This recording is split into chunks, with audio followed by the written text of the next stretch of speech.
teacher and currently an ATM coordinator, and at the same time an LRMPS coordinator. I'm Survey Mark Kabilangan, teacher 3 year at senior high school, Bayambang National High School. I'm Dave Di Guzman Aquiles, and I am a master teacher in Membang National High School. I finished my PhD or doctorate degree in Vernacular University, my master's degree in Philippine Law University. Okay, I'm Engineer Eugene Patrick Mandrico, a secondary school math teacher at Membang.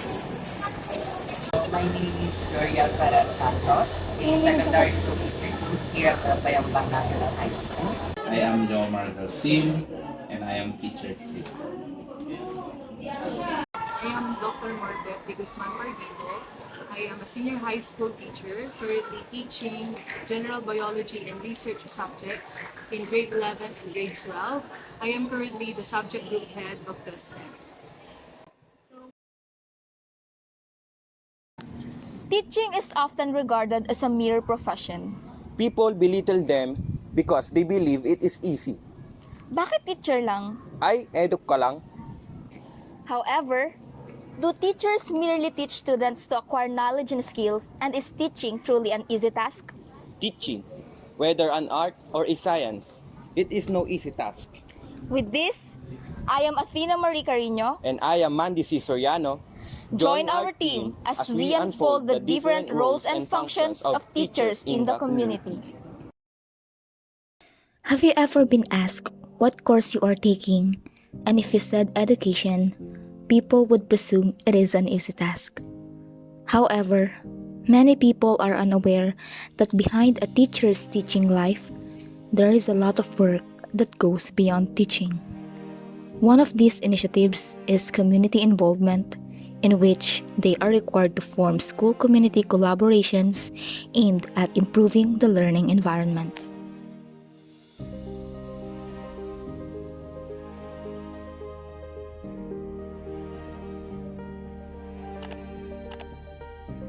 This school community engagement has a significant impact on the educational process since teachers and other stakeholders are able to select the best teaching practices to be implemented into the teaching learning process. It also allows us to engage with a wide range of individuals, particularly different sorts of children, and we may realize that not all learners are the same. Furthermore, teachers are given opportunities to share their findings with other teachers, parents, and the community, which helps in the continuous development of education in the country.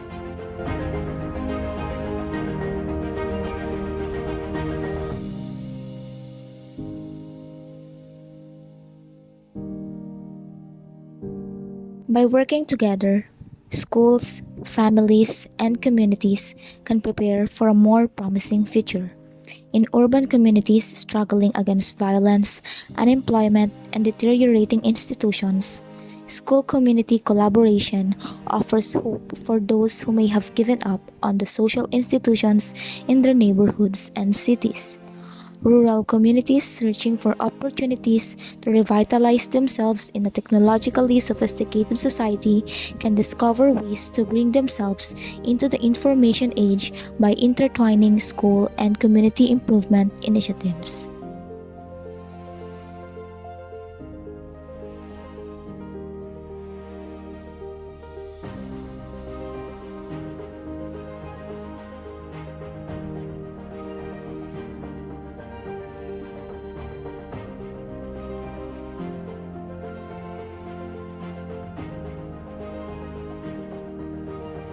Today, since the rise of advanced technology has become embedded, information dissemination is already at the tip of our fingers.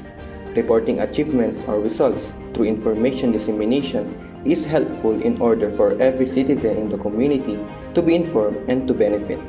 We could effortlessly post or upload information such as accomplishments or results for everyone to access anytime and anywhere. Aside from that, reporting results or achievements through social networking sites and educational websites may be done to inform a much wider community because in this era where everyone is using phones, social media may be used as another platform to share our research findings. With this, in order for us to invite stakeholders to engage in school community activities, it is important to remember that communication is the key. We should maintain regular and transparent communication. Keep stakeholders up to date on developments and new information as it becomes available. Be open and honest about the issue and any difficulties the organization is experiencing. Finally, express gratitude for stakeholders' contributions and include them in project recognition and incentive program. In the future, enhancing personal and professional development of future educators like us are essential in this ever-changing world. Aside from attending seminars, training, and workshops, gaining experiences through community involvement and extension activities is crucial in enhancing and developing one's personal and professional attributes and skills.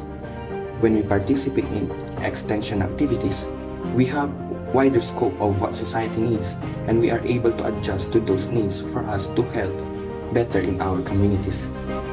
To summarize, the school community's distinctive needs and interests necessitate concerted efforts engaging the school, parents, and community partners for successful learning.